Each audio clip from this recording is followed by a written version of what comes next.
talvez o time dele esteja com um salário defasado e ele precisa fazer alguma ação especificamente em relação ao time dele em relação ao mercado. Mas isso são decisões com base em conhecimento e sabedoria e não com base numa regra de 3, baseado num plano de cargos e salário.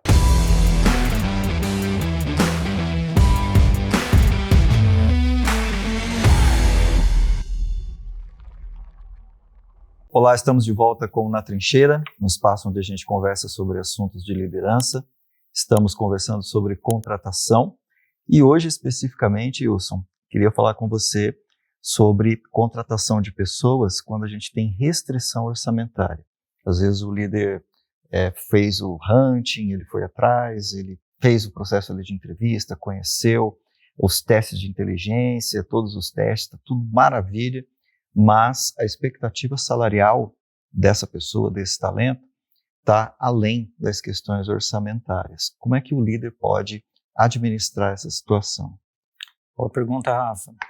Eu acho que eu vou separar esse cenário em 2, né? E vou tirar rapidamente um cenário de vista para a gente poder entrar onde interessa. Primeiro, né, se o candidato está pedindo um valor muito acima do mercado, né, por uma mesma entrega que você claramente consegue encontrar outra pessoa no mercado, aí você não tem o que fazer, porque você não vai trazer uma pessoa para o teu time ganhando muito mais por uma mesma entrega, é algo que não faria absolutamente nenhum sentido, né? Então essa restrição orçamentária, eu vou tirar o aspecto dela para responder a pergunta, daquele cenário onde não está fazendo sentido pagar aquele valor para aquele profissional, porque o mercado está num outro range de valor, né? E essa pessoa não tem nada extraordinário, nada diferente ou nenhuma entrega a agregar além daquela que você já tem de capacidade dentro da equipe. Então, nesse caso, você procura um outro candidato, né? Comportamento padrão, né? A audiência provavelmente já está fazendo isso, né? Agora, o que eu quero tratar aqui é um outro aspecto, né? Onde você encontra uma pessoa diferente, que tem um valor diferente no mercado. E você, enquanto líder, por uma incompetência sua, perde essa pessoa, justificando uma restrição orçamentária. Então, você encontra uma pessoa que realmente contribuiria para o time, seria muito bom para o time, levaria o time para um outro patamar, as entregas que você faz para um outro nível e por uma restrição orçamentária imaginária que o líder colocou para si mesmo, né? Então deixa eu trazer e clarificar um pouquinho mais, né? O que seria essa restrição orçamentária que eu estou dizendo. Se o líder ele é responsável por um determinado orçamento mensal, vou colocar um número qualquer aqui, 100, 200 mil reais, né? Um determinado valor, ele tem uma determinada quantidade de pessoas para trabalhar para ele está olhando para a quantidade quando ele deveria estar olhando para a qualidade. Então, uma opção, por exemplo, muito simples de você movimentar. Achei uma pessoa muito boa, tem uma restrição orçamentária, acho que eu vou trazer essa pessoa, ok? E para enquadrar dentro do orçamento, eu posso decidir tirar uma outra pessoa da equipe, ou 2 pessoas. De repente, faz sentido no movimento. Então, a restrição orçamentária, ela não pode ser uma desculpa para você não ter pessoas efetivamente talentosas na equipe. Então, eu trouxe um cenário, né, de onde não faz sentido, trouxe outro cenário que o líder consegue manobrar, ele tem o mesmo orçamento, ele vai ter menos pessoas, mas pessoas mais qualificadas, ele ainda consegue manter um bom nível de entrega, inclusive melhorar seu nível de entrega, principalmente se ele estiver tirando os fim da fila, né, vamos colocar assim, se ele estiver realmente gerenciando a equipe, saber quem são os caras melhores, quem são os caras que estão mais no final da fila ali em desenvolvimento, ele consegue fazer essa movimentação dentro do mesmo orçamento. E existe uma terceira forma do líder lidar com isso, que é fazendo essa pessoa buscar esse orçamento extra, né? Não é um cenário que todo líder tem na empresa, mas tem muitas empresas que é possível o líder trazer uma pessoa com metas muito específicas de geração de valor adicionado, né? Onde você aumentaria, por exemplo, a receita com essa pessoa na equipe, a minha receita aumenta e essa pessoa, consequentemente, se paga, né? Ou trazendo essa pessoa para a equipe, ela consegue resolver um determinado problema, como custo de servidor, custo com não sei o quê, algum custo, que a economia que eu vou gerar na minha área, eu pago ela, ou seja, há um processo de geração de valor suficiente para sustentar um salário maior sem eu sair efetivamente do meu orçamento. Então, existem formas da liderança lidar com esse assunto de forma mais profissional, né, de forma mais capaz do que simplesmente justificar que não tem um orçamento para uma vaga. Você usou uma expressão que me chamou a atenção, você falou assim, uma restrição orçamentária, aí você usou a palavra imaginária. Sim. Né? Então, imagina a nossa audiência, né? Meio que batendo na mesa, arrancando os cabelos, dizendo assim, como assim imaginária, cara? Tem que prestar contas do orçamento, né? Eu sou cobrado por isso, etc. Né? E aí depois você começou a descrever meios de composição, de economia, de aumento de faturamento. É isso que você quis dizer com a palavra imaginária? É isso mesmo, Rafa. Eu vou dar um outro exemplo de uma forma mais simples aqui da DB1, né? Vou pegar um cenário que provavelmente meus líderes fazem esse erro, né, ou cometem esse erro, por N motivos, né? Vamos pensar que nós estamos trabalhando para um projeto para um cliente, e esse cliente está pagando um determinado valor X reais por hora de trabalho, né? Então, eu preciso contratar uma pessoa de tal forma que eu pague esse profissional, coloque os custos da empresa, uma determinada margem de lucro que o gerente ou o líder vai ser cobrado, concorda? Né? Pagar os meus impostos e fechar essa conta e colocar um bom profissional trabalhando num projeto específico do cliente, que é o nosso trabalho de fábrica de software, por exemplo. Isso é muito comum acontecer por líderes fracos, né, que estão gerenciando times de desenvolvimento para clientes, né? Então o cara ele vai lá e fala, olha, chegou uma pessoa aqui que ele vai me consumir 80% do meu custo hora, mas é uma pessoa extremamente talentosa, mas o meu projeto não comporta. O cara é fera, é um cara assim que na minha equipe faria diferença. Esse cliente ia se apaixonar por esse profissional, mas eu não tenho orçamento. E aí ele passa e vai buscar um outro profissional, porque esse profissional ele tem uma capacidade de técnico, a capacidade de geração de valor, que o mercado paga o que ele está pedindo. É esse o cenário, né? Para traduzir para o público, né? Do que eu estou falando, a restrição imaginária. Muito bem. Movimentos possíveis aqui para preservar o orçamento, porque eu preciso entregar um determinado resultado ali no final do exercício, né? Eu tenho uma meta, eu tenho um objetivo de entrega, né? No nosso contexto. Eu posso contratar essa pessoa, que o cliente já pediu, colocar para o cliente, né, essa pessoa e deixar ele trabalhando 3, 4, 5 meses para esse cliente, certo? Tem alternativas de como lidar com essa pessoa e desse custo, né, imaginário. Eu posso, depois de um determinado período, conversar com esse cliente e falar, olha, esse cara, você já pôde experimentar ele, eu não consigo manter ele pelo custo desse projeto, e eu vou tirá-lo do projeto para tentar alocar num outro projeto.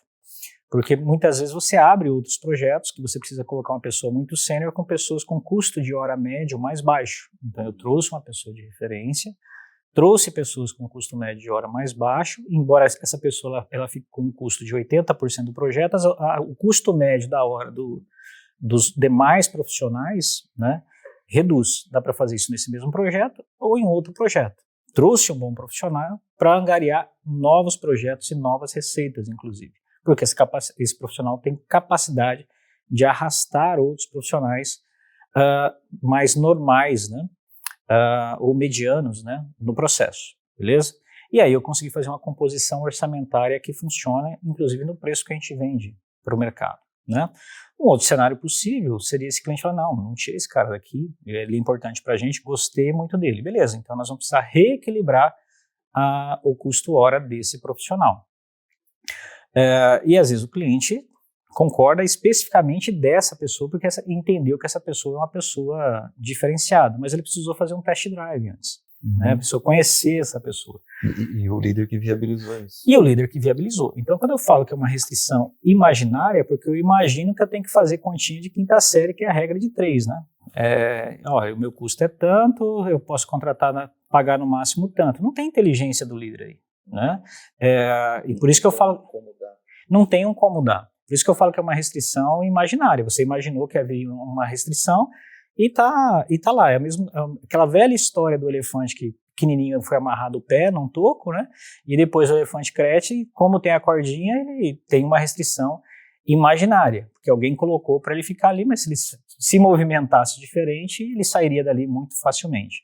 Então, o líder ele não está descobrindo ou buscando alternativas de como viabilizar a entrada de bons profissionais e de boas pessoas. E essas pessoas que são normalmente extraordinárias, elas estão realmente numa outra faixa de valor em relação ao valor médio de mercado. E a empresa precisa de 10, 20, 30% dessas pessoas dentro. Então não adianta você ficar fazendo continha de regra de 3 ou um preço tabelado que você não vai ter talentos e pessoas extraordinárias trabalhando com você, né? Inclusive, eu acho que é um erro, né, de muitos líderes já publicarem vagas com valor, porque se acaba restringindo. Acaba restringindo no seguinte sentido. Aquela pessoa que talvez está num outro patamar, porque ela tem uma outra qualificação, tem uma outra qualidade de entrega, ela já não se interessaria por essa vaga. Né? Entendi. Então, eu prefiro ouvir todas as pessoas. Se eu estiver contratando, por exemplo, no exemplo que eu dei aqui de um dev, que eu também já fui gerente de projetos, né? Como é que eu contratava? Eu escutava todo mundo. Por que esse cara? Por que não aquele? Por que esse valor? E por que aquele valor? Qual a história? Qual o background? Qual que é a minha capacidade de composição de time com essa pessoa? E aí eu faço o processo de montagem de time de tal forma que viabilize a entrada desse profissional. Obviamente, um cara que está acima da média, tem uma capacidade de entrega, eu vou colocar ele num desafio, né, muito maior, que ele consiga um retorno que viabilize esse valor, né? Se for um dev, por exemplo, poderia ser, como aconteceu recentemente, né, um diretor que a gente contratou, né? Então, um valor mais alto do que a gente estava acostumado a pagar, tem a ver com uma área de atração de clientes. Obviamente, está vindo para a DB1, é um valor acima do que a gente estava acostumado a pagar, está tudo certo, mas tem que ter uma capacidade mínima de geração de valor adicional, além daquilo que a gente já estava fazendo nos nossos planejamentos estratégicos. Exatamente, trazer equilíbrio. Trazer equilíbrio. Então, nós estamos pagando muito mais, e obviamente muitas vezes a gente paga na frente, às vezes as estratégias não dão muito certo, pode acontecer, faz parte do risco, né, do líder, que o líder tem que correr risco, sim, né, para tomar essas decisões, ser ousado nas decisões que toma, procurando efetivamente gerar o resultado, e aí deixando claro quais são os objetivos. Não tem problema, vou trazer você, é esse o valor, mas eu espero um delta para que viabilize o teu valor. Então você tem que fazer o teu salário, né, e não a empresa tem que pagar o teu salário, né? Nas duas situações dessas pessoas extraordinárias, o que está por trás é essa frase: o profissional fazer o salário dele, gerando valor que viabilize aquele valor que ele quer ganhar. E o líder também tem que ter essa mensalidade. Ou como dizia meu pai, né, deixa as pessoas ganharem. O importante não é o que elas estão ganhando, mas é o que elas estão deixando de valor na empresa. Então, no cenário que eu contratei um desenvolvedor, né, com uma alta capacidade maior, né, pelo menos imaginada ou na entrevista, nos testes, do que os demais da minha equipe, e aloquei esse desenvolvedor num cliente, né. Obviamente, nessa contratação, eu vou alinhar com esse profissional. Olha, meu time está ganhando X, né, e você está ganhando X mais delta, né, e eu estou te pagando esse X mais delta porque eu tenho uma expectativa que a gente vá lá no cliente, levante mais demandas para o time e que você ajude a levantar a maturidade do meu time, né, inclusive para a gente fazer entregas melhores. Então, estou contando com essa tua capacidade adicional. Imagine esse líder, como é que ele chega para trabalhar nesse time, se ele vê alguém fazendo mais do que ele. Imagina esse líder, como é que ele vai estar olhando para os seus pares, como é que ele vai estar nesse ambiente de trabalho. O líder não, né? O programador, né? O exemplo é do programador. O que foi contratado com X mais delta. O que foi contratado com X mais delta. Então imagina qual é a capacidade dele de entrega e a hora que ele olha para o lado e tem alguém entregando mais do que ele. Claro que ele vai puxar o time, ele já está com essa responsabilidade.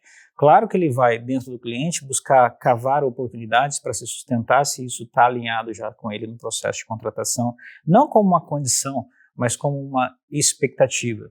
Isso tudo vai mexer no ambiente e fazer com que os resultados que você planejou efetivamente aconteçam. Oi, eu estou pensando aqui enquanto você está trazendo as suas ideias, como é para você aquele líder que diz assim, poxa, como é que eu vou trazer essa pessoa que eu até sei, né, que vale mesmo 10, mas o meu time aqui está ganhando 5, todo mundo. E eu não consigo conviver com isso, porque para mim é um senso de injustiça, né? Todo mundo aqui ganhando 5 e eu vou trazer o cara que ganha 10, por mais que eu tenha certeza que o cara vai entregar, tem um histórico e etc, né? E eu me lembro não, né? Acho que isso é um ponto importante, porque às vezes um dos obstáculos para poder você fazer esse movimento de contratação é exatamente a realidade atual que você tem. Não a questão orçamentária em si, certo, mas a percepção de justiça que esse líder tem ou até que o time tem. Como lidar com isso? Legal, Rafa. Bom, acho que são 2 cenários, né? Primeiro, se você está trazendo uma pessoa para ganhar o dobro, é esperado o dobro de entrega dessa pessoa, né? Eu acho que isso tem que haver uma certa... Se você tem essa clareza e você tem como metrificar e você é um bom líder e você acompanha cada indivíduo, você consegue dormir com justiça nisso, né? Porque você não está remunerando posições, mas você está remunerando capacidades e méritos e entregas, né? Seja numa direção ou noutra. E para fazer isso, você não deveria ter nenhum problema, em tese, né, de pagar 10 para uma pessoa na tua equipe que fizesse a mesma coisa. Até porque se você, enquanto líder, for questionado, a gente não tem a prática de abrir salário, obviamente, mas você tem que conseguir explicar claramente os porquês. Né? E tem que fazer sentido para quem está ouvindo. E tem que fazer sentido para quem está ouvindo, mesmo que seja para enfrentar o time inteiro. Uhum. Ok? Com essa informação, caso ela venha a público. Então, primeiro, o líder tem que estar com um senso de justiça muito bem resolvido, mas não porque todas as pessoas são iguais, né? Não. Aí depende muito do ambiente que você está trabalhando. Se você não estiver trabalhando num órgão público, né, obviamente, você tem mais flexibilidade para lidar com capacidades diferentes e valores diferentes, desde que você claramente consiga desenhar o porquê, tanto para a tua equipe quanto para os teus superiores. Agora, tem um outro cenário, tem um cenário de injustiça, né? Onde o teu time efetivamente está ganhando menos do que o padrão de mercado. E você está colocando esse padrão menor em função de uma restrição orçamentária, né? Ou de receita. Quando você se coloca nesse cenário, você sempre vai perder pessoas e sempre vai perder as melhores, né? Então, o que o líder tem que fazer quando ele está num ambiente desse, num cenário como esse? Primeira coisa, se ele perceber que está desalinhado com o mercado, como eu estou muito em conexão com o mercado e conversando com o mercado, não é um desafio perceber. Mas vamos pegar o cenário que tivesse, isso já aconteceu comigo, né? Vou contar uma história aqui, que é um caso real. Time, projeto para ser entregue, um desenvolvedor conseguiu uma outra oferta de emprego e continuaria no projeto, faltava menos de 20% do tempo para a gente fazer a entrega do projeto. Obviamente perder a equipe naquele momento seria crítico, porque era um projeto com data fatal, de virada de sistema, e seria algo muito ruim para o projeto, para a DB1 e obviamente para o cliente. Ele conseguiu um trabalho, um salário de 50% a mais do que ele ganhava. Muito bem, esse colaborador veio conversar comigo, na época a gente não era uma empresa tão grande assim, eu lidava diretamente com esses assuntos, e eu falei para ele que a gente ia fazer uma pesquisa de mercado, ia buscar informações do mercado, pedi para ele buscar também, e a gente voltaria a conversar em uma semana. Nós busquei informações, fui atrás de descobrir quais são esses valores, e de fato o salário da equipe estava defasado, né? Só que não era em 50%, era em torno de 35% aproximadamente, né? E o que eu falei para esse colaborador é que a gente não iria cobrir a oferta que ele tinha, mesmo que ele quisesse, mas que a gente faria um aumento nos próximos 60 dias para escalonado em 2 parcelas para chegar em 35% dele e do resto da equipe toda, mesmo que a equipe não tivesse pedido aumento, né? A empresa ia zerar, obviamente, o lucro naquele projeto, mas a gente ia conseguir garantir a entrega, né? Então foi um cenário onde eu tive que buscar um certo senso de justiça. Mas aí as pessoas podem falar, não, mas você é o dono, né? Não, eu tive que depois alinhar com o cliente, né? Que na verdade é o dono, né? Do negócio, porque essa pessoa acabou saindo, porque ele não quis esperar, ele tinha uma oferta efetivamente melhor, e houve um impacto no projeto, onde eu fui explicar os movimentos que eu fiz para o cliente, e o cliente entendeu a justiça, porque o risco que eu estava correndo enquanto líder não era de perder essa pessoa, era de perder essa pessoa e depois outras pessoas saírem também, né, no processo. E obviamente eu tive um impacto nesse projeto que eu tive que gerenciar, e depois com o cliente eu consegui readequar o valor do contrato para que absorvesse essa defasagem, ou pelo menos uma parte dessa defasagem em relação ao mercado, porque senão estaria perdendo mais pessoas. Esse é exatamente o movimento que você, quando está num departamento, numa área, num projeto, você tem que fazer com o teu chefe. Às vezes você não vai fazer diretamente com o cliente, mas você vai fazer com o teu líder ou com o RH da sua empresa. É trazer essa informação para a mesa e lutar para que ela seja justa. E não para resolver o problema de uma pessoa, mas verdadeiramente de todas as pessoas da equipe. Porque você precisa de uma base de trabalho, uma base de remuneração para você atrair bons profissionais, né? E, obviamente, como eu falei aqui, alguma flexibilidade que você tem que trabalhar enquanto líder para achar e incorporar perfis extraordinários. Ô Wilson, isso aí que você trouxe é um pouco revolucionário. Provavelmente a nossa audiência deve estar pensando assim, que trabalhão, né? Seria mais fácil, paga, fica quieto, né? Vamos tocar o pau, vamos entregar esse negócio aqui, não conta para ninguém, os caras estão com salário defasado, mas deixa quieto, mas não sai não, eu cubro a oferta que te deram lá, né, de 50%, eu banco aqui para você continuaria com lucro no projeto, né? Com certeza.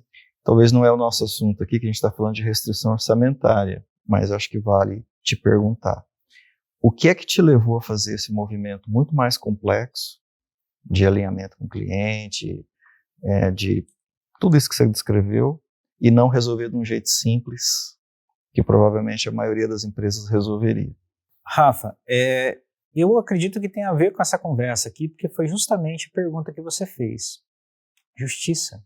Agora, a justiça é uma justiça verdadeira ou é uma justiça de conveniência porque eu transfiro a responsabilidade para algo ou alguém? Nesse caso, todo esse trabalhão que foi feito foi só para uma coisa, para eu dormir tranquilo, que eu estaria sendo justo com aquela pessoa e com os demais que estava ficando. E para mim não faz o menor sentido, né?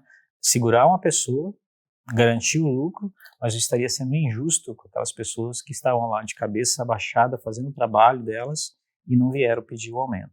Então, se a gente for falar de justiça, tem que ser justiça que, se aquilo vir à tona, você consegue ir lá e olhar nos olhos de todo mundo e contar exatamente o que você fez. E você não pode se envergonhar.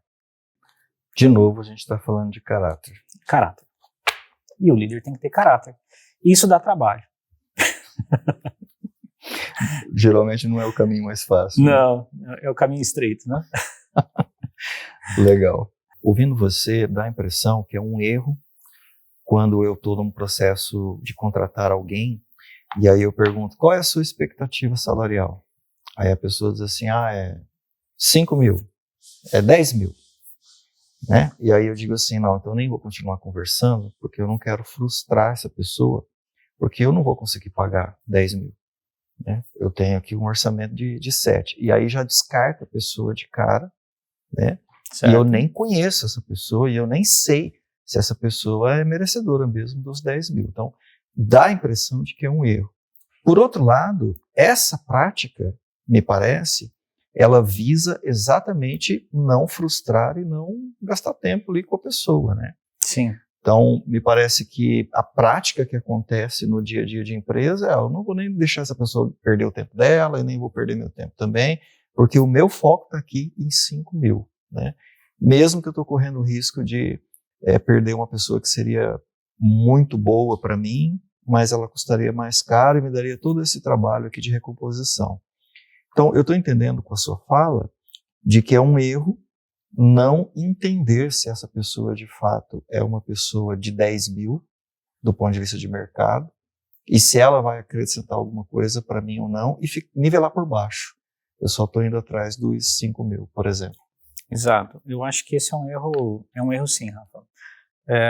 Tem um autor, eu não vou citar o nome, porque agora eu não me recordo exatamente qual deles, né, de administração, que ele tem uma fala que ele diz assim, se você, e bem agressiva essa fala, né? Se você tiver pagando as pessoas com amendoim, você só vai ter macaco trabalhando para você, né? É uma frase de um livro, né? Não vou citar aqui o autor, até porque é uma frase bem agressiva e eu não vou correr o risco de errar o autor aqui. Mas tem um pouco dessa história, né? O nível de recompensa que eu estou dando vai definir o nível de profissional que eu vou estar trabalhando também, ok? Então, o ideal é o líder estimular, né, ter melhores profissionais e recompensá-los à altura, nessa ordem. Ter melhores profissionais e recompensá-los à altura, porque eles vão estar gerando valor suficiente para essa recompensa, né? Então, o líder tem que fazer esse movimento de estratégia, de confiança e de mudança do cenário da sua equipe, para ter pessoas cada vez melhores trabalhando para ela, ao invés de se esconder atrás de um orçamento ou de uma restrição orçamentária. Claro que o líder vai ser responsável pela entrega que ele comprometeu e ele vai ter que entregar o que ele se comprometeu. E esses movimentos faz parte dos movimentos de risco que o líder precisa correr para se movimentar. E em hipótese alguma, o líder deve, seguindo mais na linha da tua pergunta, desistir de um candidato simplesmente por uma questão financeira. Até porque é importante você dar um feedback para o candidato. Vamos supor que a minha vaga é 5, você é 10. O final dessa entrevista não é a minha vaga é 5 e você quer 10. O feedback deveria ser, cara, eu entendi que você vale 10 e de fato eu só tenho capacidade para 5 e não tenho nenhuma estratégia para você para conseguir você viabilizar 10 aqui dentro, né? E eu não consigo viabilizar e está tudo certo. Ou então poderia ser, que é o feedback que esse candidato está recebendo, ele vai entender claramente, olha, você pega provavelmente, como eu trouxe agora um diretor com salário alto, coloca numa startup, ele não vai conseguir gerar um valor suficiente para ele se pagar, né, e se manter com aquele valor, né? Já num grupo como a DB1, ele consegue desenvolver estratégias e trabalhos que ele consegue desenvolver esse valor para se pagar efetivamente, né? Então pode acontecer o cenário de eu não ter, eu não descarto essa possibilidade, mas o feedback olha, eu não estou ainda na faixa de conseguir pagar o que você está pedindo, mas eu reconheço o teu valor no mercado. A outra possibilidade é eu chegar para esse candidato e falar para ele, cara, eu tenho 3 opções aqui, que nas entrevistas e no teste que nós fizemos são relativamente equivalentes, e o teu valor está muito acima do mercado, então nós vamos estar seguindo com outro candidato. Uhum. Pô, é um baita feedback para esse outro candidato também. Vai ajudar, né, que vai ajudá-lo, inclusive, a alinhar. E não simplesmente, não, o valor que você está pedindo não está alinhado com o valor da nossa vaga. Uhum. Que é uma resposta vazia e isenta e que também não contribui para essa outra pessoa. Então, eu não desistiria até para entender o que eu tenho na mão, né? Em vários momentos aqui, né, nós estamos falando de olhar para o mercado e olhar para a nossa equipe. Eu só vou conseguir entender o mercado se eu estiver conversando com essas outras pessoas, né? Senão a pessoa fala assim, da minha equipe chega assim e fala, nossa, nosso time está defasado, como você deu um exemplo. Nós estamos ganhando 5 mil, né? O cara está precisando de vaga porque traz gente e perde, a hora que ele vai para o mercado, ele não consegue achar, ou acha algum só, né? E o cara fica um tempo e depois sai. Porque ele não está entendendo o mercado, não está conversando com o mercado, entendendo qual que é o mercado dessa mão de obra e desse profissional. Talvez o time dele esteja com salário defasado. E ele precisa fazer alguma ação especificamente em relação ao time dele, em relação ao mercado. Mas isso são decisões com base em conhecimento e sabedoria, né? E não com base numa regra de 3, baseado num plano de cargos e salário. Se o RH da empresa está fazendo um bom trabalho, as tabelas salariais elas já estão bem alinhadas com o mercado e ela vai resolver a grande maioria dos casos. Mas nem assim o líder deve deixar de ouvir aqueles casos fora da curva. Pode ter um talento ali passando pela sua mão e você está perdendo ele. Legal. Me parece então que o desafio não é de seguir normas, regras, processos por si só, mas um trabalho de inteligência, né? Com certeza. Como é que eu gero valor, como que eu crio resultado, adaptando, né, o cenário que eu tenho aos recursos, às variáveis que eu tenho aqui, né? Para isso que a gente treina ser líder, né? Para a gente conseguir fazer essas manobras e não para a gente conseguir simplesmente seguir regras e se o resultado não veio. Mas eu fiz a minha parte. Eu fiz a minha parte, eu segui todas as regras, né? Eu acho que esse líder em breve será substituído por inteligência artificial. Tá aí uma profecia. Muito bem, pessoal. Obrigado, Wilson, por compartilhar aí com a gente sua experiência, sua visão de mundo. Esse é o podcast Na Trincheira. É um assunto bastante importante para você que está aí liderando times, entregando missões, gerando resultado na sua empresa, no seu contexto. Comenta o que você acha do que a gente está conversando aqui. Você enfrenta esse dilema orçamentário, essas restrições imaginárias. Será? Comenta, compartilha e curte. E esteja com a gente para os próximos episódios do Na Trincheira.